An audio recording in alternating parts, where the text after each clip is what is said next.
محرم کی کیا فضیلت ہے اس پر میں انشاءاللہ بھی بات کروں گا، لیکن مسئلہ یہ ہے کہ جب ہم اللہ تعالیٰ کو اپنے طریقے سے راضی کرنے کی کوشش میں لگتے ہیں تو معاملہ خراب ہوتا ہے۔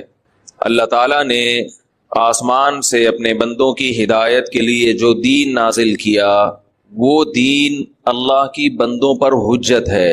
حجت کا مطلب دلیل ہے۔ اس میں اتنی اٹریکشن رکھی ہے کہ اگر کسی جگہ صحیح اسلام کسی کو نظر آ جائے تو پھر اسلام کی طرف راغب کرنے کے لیے تبلیغ کی بھی ضرورت نہیں پڑتی۔ یہ جو صحابہ کرام پوری دنیا میں گئے اور غیر مسلم بہت کثرت سے مسلمان ہوئے، تو ان غیر مسلموں میں اکثریت ایسی تھی جنہیں تبلیغ نہیں کی گئی، وہ خود مسلمان ہوئے۔ کیوں مسلمان ہوئے؟ انہوں نے صحابہ کرام کی زندگیوں میں اسلام کو دیکھا تو انہیں پتا چلا کہ یہ ہے ریئل اسلام، تو وہ خود اپنی طرف مائل کرتا ہے انسان کو۔ اسلام نام ہے ظاہری اور باطنی گندگی سے بچنے کا۔ اسلام کس چیز کا نام ہے؟ ظاہری گندگی بھی، وَذَرُوا ظَاهِرَ الْإِثْمِ وَبَاطِنَهُ، اسم گندگی ہے، برائی ہے، یعنی اعمال بھی پاکیزہ ہوں، لباس بھی پاکیزہ، جسم بھی پاکیزہ، خوراک بھی پاکیزہ۔ قرآن نے اس کو 2 لفظوں میں بیان کیا۔ قرآن میں بعض آیتیں ایسی ہیں کہ اسلام کو 2 لفظوں میں قرآن نے بیان کیا ہے۔ ان میں سے ایک آیت یہ بھی ہے جو میں بھی آپ کے سامنے بیان کر رہا ہوں، کلوا من الطیبات وعملوا صالحا، پاکیزہ کھاؤ، عمل بھی پاکیزہ کرو۔ نہیں آ رہی؟ کھاؤ بھی پاکیزہ، کام بھی کیسے کرو؟ بولے نا بھائی، پاکیزہ، اچھا کھاؤ اچھا کرو، ختم۔ پورا اسلام ان 2 لفظوں میں سمیٹ دیا اللہ تعالیٰ نے۔ اچھا کھاؤ گے تو کوئی آپ کو کھاتا دیکھے گا تو اسے اچھا لگے گا۔ کیا خیال ہے بھائی؟ چائنیز جب کتے کھاتے ہیں آپ کو اچھے لگتے ہیں؟ اس وقت وہ جب بلی کھاتے ہیں آپ کو اچھے لگتے ہیں؟ ہم جب بریانی کھاتے ہیں تو ہم یقیناً چائنیز کو اچھے لگتے ہیں، اچھے نہ بھی لگیں تو برے کم از کم نہیں لگیں گے۔ وہ یہ نہیں کہتے ہاں ہاں ہاں کیا کھا رہا ہے، گند کھا رہا ہے، یہ نہیں کہیں گے۔ اچھا کھاؤ اور کام بھی کیسے کرو؟ اچھے۔ اچھا کھانا کا مطلب یعنی حلال کھاؤ، پاکیزہ کھاؤ، من الطیبات، پاکیزہ۔ تو یہ پاکیزہ کھانے کی بھی اللہ نے 2 قسمیں کی، روحانی نجاست بھی نہ ہو اور ظاہری نجاست بھی نہ ہو۔ ظاہری نجاست کے جیسے سور کھا رہے ہیں، کتے کھا رہے ہیں، وہ ویسے ہی نجس ہیں، گندے ہیں۔ اور روحانی نجاست کا مطلب یہ ہے کہ کھا تو رہے ہیں حلال مرغی مگر پیسے کون سے تھے؟ حرام کے، چوری کے پیسوں سے کھا رہے ہیں، کسی کی جیب سے پیسہ نکال کے کھا رہے ہیں، تو اس میں روحانی طور پر گندگی ہے۔ چوری کی روٹی، چوری کی مرغی حرام ہے نا؟ کیا خیال ہے بھائی؟ تو اس میں روحانی طور پر گندگی ہے، اچھا نہیں کھا رہے آپ، حرام پیسوں سے کھا رہے ہیں۔ اسی طرح اللہ نے ہمیں حکم دیا کام بھی کیسے کرو؟ بولو بھائی، اچھے۔ کام اچھے کیسے ہوتے ہیں؟ جس کو فطرت سلیمہ اچھا قرار دے۔ آپ کسی کی خدمت کرتے ہیں تو سب اس کو اپریشیٹ کریں گے، ماشاءاللہ بہت اچھا۔ حق دبائیں گے، سب برا بلا کہتے ہیں، انسانی فطرت اس کو قبول نہیں کرتی۔ سخاوت انسانی فطرت کو اچھی لگتی ہے، بخل اور کنجوسی انسانی فطرت کو بری لگتی ہے، بشرطے کہ فطرت ہی خراب نہ ہو گئی ہو۔ کسی کی نیچر ہی خراب ہو گئی ہے تو اسے تو کنجوس آدمی بہت اچھا لگتا ہے، اور سخی اسے بے وقوف لگتا ہے۔ اسے سخی لگے گا بے وقوف، اور کنجوس لگے گا اپنے جیسا ہے نا۔ جیسے چائنیز کو کتا کھانے والا اچھا لگتا ہے، جو کتا نہیں کھاتا انہیں وہ کتا لگتا ہے، تو وہ فطرت چینج ہو گئی ہے۔ جھوٹ، انسانی فطرت جھوٹ کو قبول نہیں کرتی، برا دیکھو بچے بھی جھوٹ بولتے ہیں تو وہ تھوڑا سا شرما رہے ہوتے ہیں، انہیں احساس ہوتا ہے کہ غلط کر رہے ہیں، یہ فطرت ہے، فطرت انکار کرتی ہے انسان کی، غلط ہے یہ۔ لیکن ایک وقت آتا ہے جھوٹ بول بول کے انسان جھوٹ سے محبت اور سچ سے نفرت، اسے جھوٹے لوگ ہی پسند ہوتے ہیں، وہ سچوں کے ساتھ چل ہی نہیں سکتا۔ تو اللہ نے بتایا کہ کھاؤ بھی اچھا اور کرو بھی اچھا، یعنی عمل بھی پاکیزہ ہونا چاہیے، گندا عمل نہیں ہونا۔ زنا گندا عمل ہے، جھوٹ گندا عمل ہے، چوری گندا عمل ہے، ڈکیتی گندا عمل ہے، رشوت گندا عمل ہے۔ 2 نمبریاں بھی ایک صاحب نے کال کی، تاجر کوئی آج کل کوئی تاجر مفتیوں سے مسئلہ پوچھے تو سمجھ لو بہت نیک ہے، کیونکہ تجارت میں لوگ علماء سے نہیں پوچھتے، نماز روزے کے مسائل تو پوچھیں گے، تجارت میں کہتے ہیں ان مولویوں کو ایک طرف رکھو، یہ کم وقت پیسے کمانے نہیں دیں گے۔ سمجھ میں آ رہی ہے بات؟ تو ایک تاجر نے فون کیا کہ ہم بولیاں لگتی ہیں نا، تو کوئی بھی مارکیٹ میں جب کوئی چیز کوئی کمپنی سیل کرتی ہے تو بولی لگاتی ہے، یعنی وہ نیلام کرتی ہے اس چیز کو، بھئی کون کتنے میں خریدے گا، تو ہم آپس میں طے کر لیتے ہیں کہ تو جو ہے اتنی قیمت لگانا اور میں اس سے کم لگاؤں گا۔ تاکہ وہ میرے سے مجھے بیچنے کے بجائے آپ کو بیچ دے. بات آ رہی ہے سمجھ میں؟ یعنی پہلے سے مکمکا کر کے بیٹھے ہوئے ہوتے ہیں خریدار کہ میں اس چیز کی قیمت کم لگاؤں گا تاکہ مجھے نہ بیچے اور وہ آپ کو بیچنے پر مجبور ہو جائے. اس کا میں آپ سے کمیشن لوں گا. بات آ رہی ہے سمجھ میں؟ بھائی 10 آدمی پہنچے, ایک چیز نیلام ہو رہی ہے اسے خریدنے کے لیے, یہ کم قیمت لگا رہے ہیں کیونکہ ان کا ارادہ خریدنے کا نہیں ہے, بلکہ ان کا ارادہ یہ ہے کہ کچھ لوگ تو کٹے نا اور ہم اس کے حق میں کیا ہو جائیں, دستبردار ہو جائیں. اس کا کمیشن لوں گا میں اس سے. شرن جائز ہے یہ؟ میں نے کہا جائز نہیں ہے. کس بات کا کمیشن لے رہا بھائی؟ تو کوئی تو ہی نہیں بنتا اس کمیشن کا. اس کی چیز ہے وہ آگے جتنے میں فروخت کرے. رسول اللہ صلی اللہ علیہ وسلم نے نجش سے منع کیا. وہ یہی ہوتا ہے کہ آپ بولی میں شریک ہوتے ہیں, آپ کا ارادہ خریدنے کا نہیں ہوتا, بس ریٹ کو ایک حد تک لانے کا ارادہ ہوتا ہے. یہ آپ دھوکہ دے رہے ہیں بیچنے والے کو. آپ جب ریٹ لگا رہے ہیں یہ چیز میں 1000 کی لوں گا, آپ کا ارادہ نہیں ہے, وہ یہ سمجھ رہے ہیں کہ 1000 میں واقعی ایگری ہے لینے کے لیے. آپ کا مقصد ہوتا ہے کم ریٹ تاکہ زیادہ والے کو بیچ دے وہ. تو یہ دھوکہ ہے, اور یہ مارکیٹ میں ہول سیل کے حساب سے یہ دھوکہ ماشاءاللہ پبلک بولو نا بھائی دے رہی. تو کہنے لگے اس کا تو فائدہ بائر کو جا رہا ہے, جو بیچنے والا ہے اس کو فائدہ ہو رہا ہے. بائر بیچنے والے کو کہتے ہیں, خریدنے والے کو کہتے ہیں بیچنے والے کو کہتے ہیں. وہ میں نے وہ پچھلی دفعہ انگلش میں بولا نا, I have had a car for 10 years اور I have a car for 10 years میں فرق ہے. تو واقعی فرق ہے, کسی انگریزی دان سے پوچھو جا کے. اس کے بعد لوگوں نے کہا وہ فور پہ زیادہ زور دے رہے ہیں کہ فور ہی استعمال ہوگا. تو میں فور یا سینس کا مسئلہ نہیں ہے, وہ تو مجھے بھی پتا ہے سینس کہاں استعمال ہوتا ہے, فور کہاں استعمال ہوتا ہے. مسئلہ یہ ہے کہ میرے پاس ایک کار 10 سال سے ہے, اس کے لیے I have a car for 10 years کا جملہ غلط ہے. سمجھ رہے ہیں؟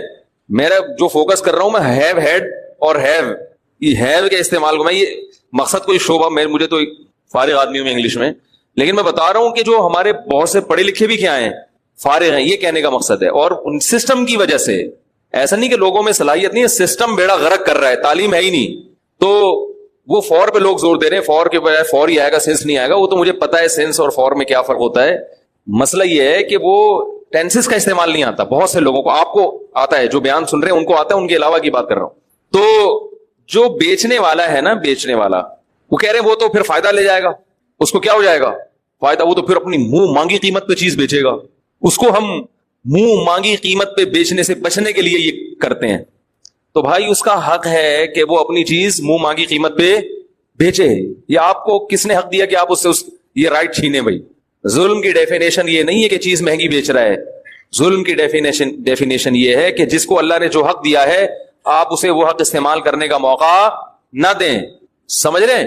یہ میری پگڑی ہے, مگر اس کی قیمت 1 کروڑ روپے لگا دوں کہ میں 1 کروڑ میں بیچوں گا, تو کیا یہ ظلم ہے؟ بولو نا بھائی. کوئی ظلم نہیں. آپ نہ خریدو, آپ کیوں بیوقوف ہو کے 1 کروڑ کی پگڑی خرید رہے ہوں؟ پہاڑ وہ ادھر جاؤ, ادھر سوراب گوڈ میں جاؤ, آپ کو یہ مل جائے گی 1500-2000 روپے کی. ہاں میں اگر دھوکہ دوں, میں کہوں یہ قائد اعظم کے زمانے کی پگڑی ہے اور قائد اعظم نے بھی اس کو اپنے سر پہ ایک دفعہ باندھا تھا, یا علامہ اقبال نے مجھے گفٹ میں دی ہے, یہ کیا خیال ہے؟ وہ ایک آدمی نے دیوار بنائی ملتان میں نا, بہت بڑی دیوار بنائی, ٹکٹ لگا دیا اس کو دیکھنے پر پیسے کمانے کے لیے. لوگوں نے کہا کہ یہ جو ہے اس کو کیوں کوئی دیکھنے کے لیے آئے گا؟ اس نے کہا یہ میں یہ ثابت کروں گا یہ بہت قدیم دیوار ہے, بہت قدیم دیوار ہے, تو وہ جو آثار قدیمہ کی وجہ سے لوگ دیکھنے آئیں گے. اس نے کہا یہ کیسے پتا چلے گا قدیم دیوار ہے؟ اس نے کہا پتا چل جائے گا. تو اگلے دن وہ آیا, دیکھا اس پہ لکھا ہوا ہم قائد اعظم کو ملتان آنے پر خوش آمدید کہتے ہیں. دیوار پہ لکھا ہوا تھا ہم قائد اعظم کو ملتان آنے پر خوش آمدید کہتے ہیں. تو یعنی وہ اشتہار لگا دیا کہ جیسے لوگ سمجھے یہ اس زمانے کا لگا ہوا ہے. تو اگر کوئی دھوکہ دے رہا ہے, کوئی گڑبڑ کر رہا ہے, باتوں کو گھما رہا ہے, لفاظی کر رہا ہے, پھر تو ٹھیک ہے بھائی, یہ دھوکہ جائز نہیں ہے. یا کوئی ایسی چیز ہے جس کی لوگوں کو شدید ضرورت ہے اور آپ نے ریٹ اتنے بڑھا دیا کہ اب لوگوں کی دسترس سے باہر نکل گئی. آٹا آپ نے ذخیرہ کر کے اس کے ریٹ بڑھا دیے. ظاہر ہے روٹی تو سب کو چاہیے نا, اور سب پوری مارکیٹ سے آپ نے آٹا اٹھا کے اسٹاک کر لیا, اب آپ اپنے منہ مانگے ریٹ پر بیچ رہے ہیں. تو اتنے ریٹ بڑھا دیے کہ غریب آدمی کی دسترس سے آٹا نکل گیا. یہ ناجائز ہے, کیونکہ بھائی یہ تو لوگوں کی بنیادی ضرورت ہے. پگڑی لوگوں کی بنیادی ضرورت نہیں ہے, پلاٹ لوگوں کی بنیادی ضرورت نہیں ہے, یہ بھی ذہن میں رکھیں. گاڑی لوگوں کی بنیادی ضرورت بولو بھائی نہیں ہے. تو گاڑی کے ریٹ اوپر جائیں گے, نیچے آئیں گے, سب کچھ ہوگا. ہاں کبھی ایسا ہو کہ ساری گاڑیاں کوئی قبضہ کر کے بیٹھ جائے, جو ایسے ہوتا نہیں ہے, پھر یہ کہیں گے کہ بھائی اب یہ ضرورت بن چکی ہے. تو ظلم کی ڈیفینیشن یہ ہے جس کو اللہ اس کے رسول نے ظلم کہا ہو وہ ظلم ہے. آپ کسی کو اس کا جائز حق استعمال نہیں کرنے دیتے تو یہ کیا کہلائے گا؟ ظلم کہلائے گا. تو میں نہیں بیچ رہا اپنی پگڑی 1 کروڑ روپے میں, آپ بے فکر رہیں. آپ پریشان ہو گئے یار 1 کروڑ میں ہم کیوں خریدیں, تو نہیں خریدیں آپ, ٹھیک ہے نا. اگر آپ خریدیں گے تو میں 1 کروڑ روپے لے کے آپ کو بیچ تو دوں گا, لیکن عجائب گھر میں آپ کو رکھوا دوں گا میں کہ بھئی یہ آدمی ہے جس نے 1500 روپے کی پگڑی کتنے میں خریدی ہے, 1 کروڑ میں. تو اب اگر میں ایک چیز مہنگی کر کے بیچنا چاہتا ہوں اور کوئی اس میں رکاوٹ ڈالے تو ظالم کون ہوگا؟ وہ رکاوٹ ڈالنے والا. ہر شخص کو اللہ نے اختیار دیا ہے. تجارت کے ایسے بہترین اصول رسول اللہ صلی اللہ علیہ وسلم نے بیان کی ہیں قرآن نے اور حدیث میں, کہ اگر آج دنیا ان اصولوں کو فالو کر کے ملک میں قانون نافذ کر دے, ہر چیز بہت سستی ہو جائے. حکومت چیزوں پہ کنٹرول کرتی ہے قیمتوں پہ مصنوعی طریقے سے, اور آپ کو پتا ہے ایک جھوٹ کو چھپانے کے لیے 100 جھوٹ بولنے پڑتے ہیں. جب ایک غلط لا بنتا ہے تو اس غلط کو کے نقصانات سے بچنے کے لیے 10 اور غلط لا بنانے پڑتے ہیں. سمجھ رہے کہ نہیں سمجھ رہے؟ وہ تجارت پر انشاءاللہ ہم کبھی بیان کریں گے, اور ابھی میں عنقریب تجارت پہ بزنس پہ ایک ورکشاپ بھی کروانے والا ہوں. آپ لوگوں کو اس میں شرکت بولو بھائی کرنی پڑے گی. اس میں تجارت کی اہمیت کیا ہے اسلام میں, بزنس, جائز بزنس کسے کہتے ہیں, ناجائز, کیونکہ لوگ علماء سے پوچھتے رہتے ہیں نا, لوگوں کو بزنس میں حلال و حرام کی الف بے بھی معلوم نہیں ہے. تو اس میں آپ کو انشاءاللہ اتنا بنا دیں گے, اتنا علم دے دیں گے کہ موٹے موٹے مسائل میں آپ کو علماء سے رابطے کرنے کی ضرورت نہیں رہے گی. آپ خود فیصلہ کر سکیں گے کہ یہ جائز ہے یا ناجائز. اس میں اسلام کے بزنس کے بیسک اصول کیا ہیں, ان کو آپ جب بین الاقوامی قوانین سے کمپیئر کریں گے تو آپ کو پتہ چلے گا کہ یہاں بھی اسلام کا پلڑا بولو بھائی بھاری ہے. ورکشاپ انشاءاللہ شروع ہوگی اور اس کے پیسے بھی ہوں گے. سمجھ رہے کہ نہیں سمجھ رہے؟ فری پھوکڑ میں بولو نا, کیونکہ لنگر تھوڑی تقسیم ہو رہا ہے وہاں پہ. ورکشاپ لنگر تھوڑی ہے کہ وہ آؤ بیٹھو اور یہ شاپر میں بریانی ڈال کے ٹھیک. کیونکہ لوگوں کو بہت تکلیف ہوتی ہے جب کسی ورکشاپ کے پیسے رکھ لیے جائے نا, اتنے گندے گندے کمنٹس آتے ہیں لوگوں کے. لیں گے طبیعت سے پیسے لیں گے انشاءاللہ آپ سے, بے فکر رہیں. لینے کے بعد غریب کو کھلا دیں یا کسی بیوہ کو کھلا دیں. وہ جیسے ابھی چھوڑیں, زیادہ تفصیل میں نہیں جاتا میں, وہ ہماری مرضی, یہ خود کھا جائے ہماری مرضی ہے. وہ جس نے آنا ہے نہیں آنا نہیں ہے, بڑھ میں جائے. کیا خیال ہے؟ اس قسم کی جو ورکشاپس ہیں نا, ان میں پیسے لینا تجربے سے ثابت ہوا ہے کہ انتہائی ضروری ہے, بہت ضروری ہے. ابھی دیکھو رفیع بھائی نے رشتوں کا کام شروع کیا فری پھوکٹ میں. کتنے رجسٹر جمع ہو گئے؟ کتنے ہو گئے؟ 550. سارا دن لڑکے لڑکیاں دائیں سے بائیں کرتے رہتے ہیں بیٹھ گئے. اس کو ادھر لگا دو, اس کو یہ والا ادھر پارسل کر دو, یہ ادھر مناسب رہے گی, اس کو ادھر پارسل کر دو, یہ والا نہیں, یہ ادھر کے لیے اچھا نہیں لگ رہا. تو 550 میں میرا خیال ہے 300 غیر سنجیدہ ہوں گے جنہوں نے ویسے ہی فون کر کے نام لکھوا دیا کہ آ گئی تو ٹھیک ہے, نہیں تو کوئی مسئلہ. اب وہ ان کو بتا رہے ہیں یہ تمہارے لیے مناسب نہیں, یہ نہیں چلے گی, یہ بھی نہیں چلے گی, یہ بھی نہیں چلے گی. انہوں نے نام لکھوایا اس لیے کہ کوئی بھور پری آ گئی, اتفاق سے تکا لگ گیا تو ٹھیک ہے, ورنہ ٹائم ویسٹ اپنا بھی اور دوسروں کا بھی. سمجھ رہے کہ نہیں سمجھ رہے؟ دیکھو تبلیغ والے اگر فری پھوکٹ میں لے کے جاتے ہیں آپ کو اور کہتے ہیں ہم کھلائیں گے, ہم پلائیں گے, تو سب یہاں سے 4 مہینے کے لیے پوری مسجد تشکیل کراتی کہ نہیں کراتی؟ یار لنگر بھی مل رہا ہے 4 مہینے کے لیے اور تفریح فری پھوکٹ کی ہو رہی ہے. بھائی گھومنے پھرنے تو چلے جائیں گے نا, دنیا تو گھوم لے گا انسان. تو تبلیغ والوں نے رکھا بھائی جتنا خرچہ آئے گا پیسہ آپ کو خود دینا پڑے گا, ٹھیک ہے نا.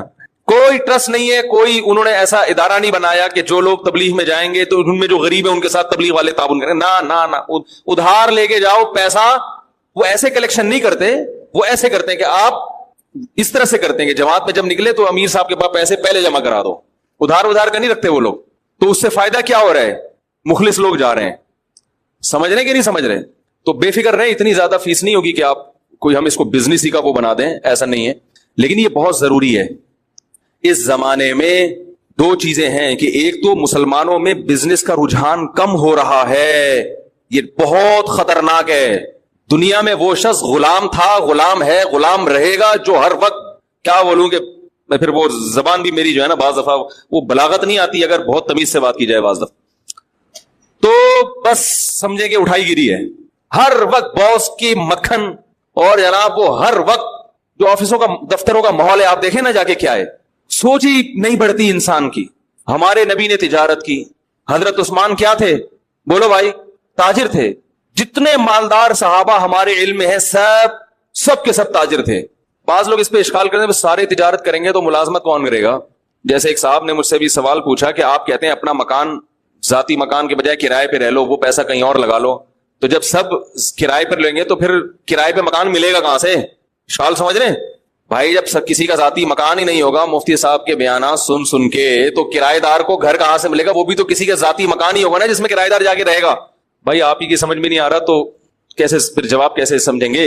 بھائی جب سب لوگ نیک بن جائیں گے اور ذاتی مکان بنانا چھوڑ دیں گے, دنیا کو مسافر خانہ سمجھیں گے, دنیا ہے گزر گئی گزران, کیا جھونپڑی کیا میدان, کیا اپنا ذاتی گھر, کرائے پہ رہو. تو جو ہم کرائے پہ رہتے ہیں وہ بھی تو کسی کا ذاتی گھر ہوتا ہے, تو پھر کرائے پہ بھی گھر نہیں ملے گا. تو بھائی بیان پورا سنا کریں تسلی کے ساتھ, مولانا صاحب کہہ کیا رہے ہیں. جیسے نوجوان نے میرا شادی پہ بیان سن لیا, یہ نہیں کہا کہ اپنے خرچے پہ, یہ والا نہیں سنا. اب ابا کو جا کے خون پی رہا ہے بھاگا کہ مفتی صاحب نے کہا 15 سال میں شادی ہو جانی چاہیے, تو مفتی صاحب نے یہ بھی تو کہا کہ اپنے خرچے پہ ہونی چاہیے, یہ والا نہیں سنا. کئی لوگ ایسے ہیں نوجوانوں نے خون پیا ہوا گھر جا کے, ابا کا شادی کراؤ شادی کراؤ شادی کراؤ. ابا کہہ رہے کہ ابا تو ویسے ہی کسی کام کا نہیں ہے, بہو بھی میرے کھاتے میں لا کے ڈال رہا ہے, پھر سارے پوتے نواسے بھی میرے کھاتے میں لا کے ڈالے گا, میں کوئی کولوں گا بیل سمجھا ہوا ہے تو نے مجھے. تو کیا بات کر رہا تھا؟ نہیں یہ جو ابھی بات آئی تھی آدھا بیان. ہاں ذاتی مکان جو ہے نا بھائی, میں نے ذاتی مکان بنانے سے منع نہیں کیا, میں آپ سے یہ کہہ رہا ہوں کہ اگر اللہ نے بہت دیا ہے تو ذاتی مکان بناؤ, پیسے جوڑ کے نہ بناؤ. جب اللہ نے آپ کو پیسہ دیا تو 3 چیزوں کو پہلے فوکس کرو. نمبر 1 خوراک سب سے ٹائٹ. ذاتی مکان بنا لیا لیکن اچھا کھانے کے پیسے نہیں بچے, بھاڑ میں جائے ایسا مکان. یہ بھی تو باڈی بھی تو مکان ہے نا. ارے پہلے اس کی ہڈیوں کا سریا مضبوط کرو, پھر مکان میں سریا ڈالو. دودھ پینے کے پیسے نہیں ہے کمبخت کے پاس ہے بھائی, کیلشیم گھڑیوں ادھر کم ہو رہا ہے, فخر اس پہ کر رہا ہے میں نے ذاتی مکان بنایا, یہ مکان میرا ہے. ابے تو نے اتنی قسطوں پہ مکان لیا اور اتنی انویسٹمنٹ تم نے تھوپ دی اس کے اوپر, تم نے پوری زندگی تم جو کرنے کی جو اہم اس سے زیادہ چیزیں تھی, یہ تو بھائی چھت تو کرائے کے گھر پہ بھی ہو جاتی ہے نا, وہی چھت ہوتی ہے وہی پنکھا ہوتا ہے. لوگ کہتے ہیں مالک مکان نکال دے گا تو نکال کے روڈ پہ تھوڑی کہیں اور چلے جاؤ. میں نے تو لاکھوں میں کوئی ایک کرایہ دار ہوتا ہے جو بیچارہ روڈ پہ آتا ہے, بلکہ کرایہ دار کو روڈ پہ لانا آسان نہیں ہے, وہ کم وقت نکلے گا کہاں. کرایہ دار کو گھر سے نکالنا پولیس نہیں نکال سکتی, قوانین کچھ ایسے بنے ہوئے ہیں. تو سب سے پہلے فوکس کرنا ہے کس کو؟ خوراک ٹائٹ ہونی چاہیے. سمجھ رہے ہیں, جتنی آپ کی تنخواہ ہے, ارننگ ہے, کاجو بادام پستہ یہ کھاؤ. میں نے لوگوں کو نہیں دیکھا یہ کھاتے ہوئے. اپنے ذاتی بنگلے ہیں, گھر ہیں, سرجانی میں 120 گز کا گھر بنا کے سینہ تان کے چل رہا ہے, میرا ذاتی گھر ہے. کھاتا کیا ہے تو؟ چائے میں ڈبو کے پاپے کھا رہا ہے سرجانی والا. تو بھائی ہم تم سے اللہ کا شکر ہے بہت اچھے ہیں. تو یہ جو کولیسٹرول ہے نا, کوئی ڈاکٹروں سے پوچھے, پھر وہ میں ڈاکٹروں کی فیلڈ میں ٹانگ نہیں اڑا رہا, میرے ڈاکٹروں سے تعلقات ہیں, کبھی ثبوت پیش کروں گا کن کن ڈاکٹروں سے تعلقات ہیں. سمجھ رہے ہیں, ابھی جو میرا سلپ مینجمنٹ پر بیان ہوا ہے نا, سلپ نیند کتنی ضروری ہے, کیسے ضروری ہے, اس پر یو کے ایک بہت بڑے اسپیشلسٹ ہیں, ان کا رپلائی آیا, اگر کبھی موقع ملا تو وہ آڈیو سناؤں گا. انہوں نے کہا زبردست خاندانی بات کی ہے. سمجھ رہے ہیں, جو میں نے نیند پر ابھی بیان کیا ہے نا, نیند کتنی اور کیسے, بہت خوش ہوئے, اپریشیٹ کیا انہوں نے. خاندانی تو اتنے بیوقوف نہیں ہے جتنے لوگ سمجھتے ہیں بھائی. تو یہ جو کولیسٹرول ہے, بادام کاجو پستہ, ان چیزوں سے جو ہمیں چکنائی حاصل ہوتی ہے, یہ نقصان نہیں دیتی. یعنی میں تو یہ نہیں کہہ رہا کہ نقصان نہیں دیتی, بلکہ کم نقصان دیتی ہے. نقصان بھی اس صورت میں دے گی کہ آپ ایکسرسائز بالکل چھوڑ دیں. وہ تو پھر تو کچھ بھی کھاؤ گے, زیتون کھانا نقصان دے اگر آپ اس انرجی کو یوٹیلائز نہیں کر رہے. وہ زیتون جس کی اللہ نے اتنی تعریف کی ہے, وہ بھی اگر آپ تھوکتے چلے جا رہے ہیں اور کوئی ایکٹیویٹیز نہیں ہے, پھر تو میرے بھائی کچھ بھی کھا لو گے. زمزم بھی اگر آپ پیتے ہی چلے جا رہے ہو کہ اللہ نے ہماری مہمان نوازی کی, اور آپ بوتلوں کی بوتلیں چڑھائے جا رہے ہو, بھائی تھوڑا سا پیو, پھر تھوڑا سا چلو اس کو نیچے تو بیٹھنے دو نا, پیتے ہی جا رہے ہو تو وہ بھی نقصان پہنچائے گا. تو بادام کھاؤ, پستے کھاؤ, اور اخروٹ کھاؤ. اخروٹ کی شکل اللہ نے کیسی بنائی ہے؟ برین جیسی. یہ اللہ کی عجیب قدرت ہے. کچھ چیزیں ایسی اللہ نے بنائی ہیں کہ ان کی شکل میں اللہ نے میسج رکھ دیا ہے. سمجھ رہے ہو کہ یہ اس کے لیے مفید ہے. بالکل اخروٹ کا چھلکا بھی کھوپڑی جیسا, اور اندر سے جب نکلتا ہے تو کیسا دماغ, بہت مفید ہے دماغ کے لیے. مسئلہ ہی سارا دماغ کا ہے نا ہماری قوم کا. بھائی اگر لوگ اخروٹ کھانا شروع کر دیں, آدھے مسائل قوم کے ویسے ہی حل ہو جائے. یہ سارا مسئلہ کہاں کا ہے؟ کھوپڑی میں ہی تو بات سمجھ میں نہیں آ رہی ہوتی. اب دیکھو میں کتنی اہم بات کر رہا ہوں, کہ آدھی سے زیادہ لوگوں کی یہ سمجھ میں نہیں آئے گا. ابھی جائیں گے پھر وہی کھائیں گے, باہر سے جوس کے ڈبے لے کے پیئیں گے. حقیقت بتا رہا ہوں, چپس کھائیں گے جو دکانوں پہ مل رہے ہیں, جس کا یہ بھی نہیں پتا کہ پلاسٹک ہے یا کاغذ ہے, کیا ہے یہ. ویسے تو کاغذ نہیں, آلو ہی ہے, لیکن ایک مثال دے رہا ہوں کہ کچھ پتا نہیں ہے. وہی الٹا پلٹا جو گند بلا کھا رہے ہیں وہی کھاتے چلے جائیں گے. تو سب سے پہلے فوکس کس کو کرو میرے بھائی؟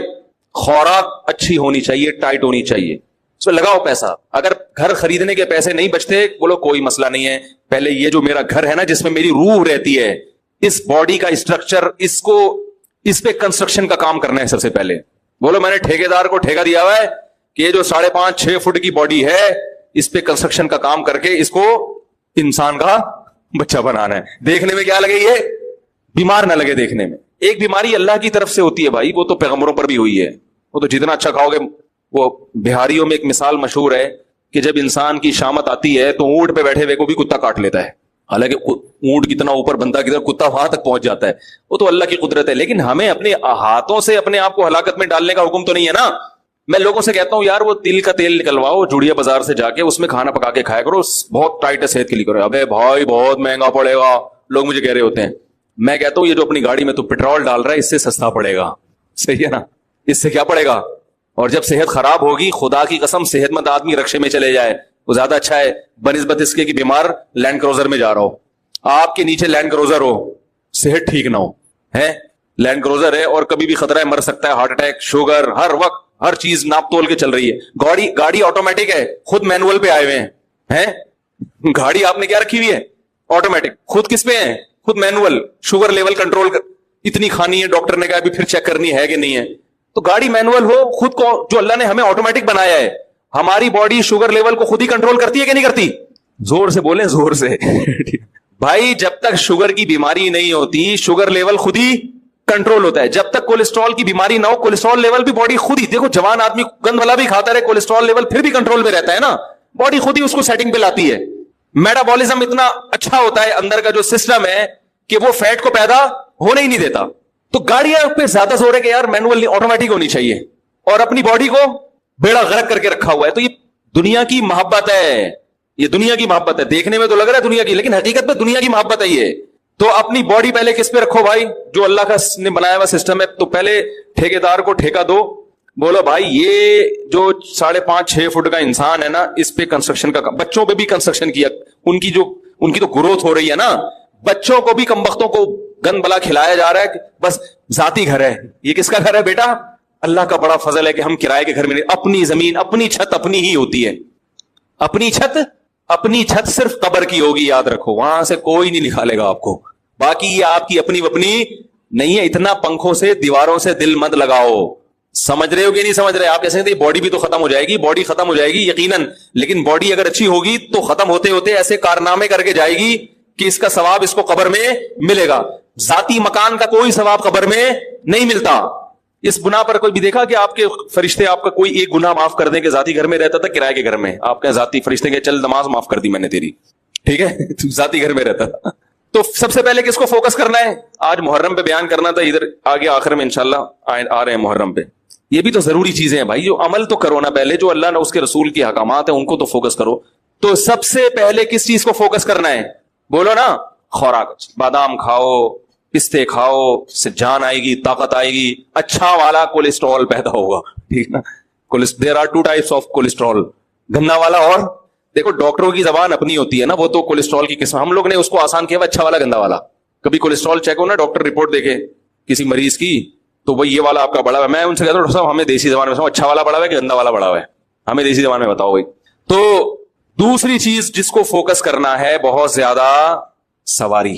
کس کو بولو نا بھائی, سواری. کیونکہ W11 میں لٹک کے جانا بہت اچھی بہت بڑی نعمت ہے W11 غریبوں کے لیے. لیکن اگر اللہ نے آپ کو پیسہ دیا ہے تو آپ آفس آنے جانے کا, مدرسے آنے جانے کا, یا کہیں بھی کام ہے اس کا ٹائم بچاؤ بھائی. یہ کتنا وقت بسوں میں برباد ہو رہا ہے. پیسے نہیں ہے تو ٹھیک ہے, کوئی مسئلہ نہیں. اللہ نے پیسہ دیا تو ذاتی مکان کے بجائے سب سے پہلے فوکس کرو ذاتی گاڑی کو.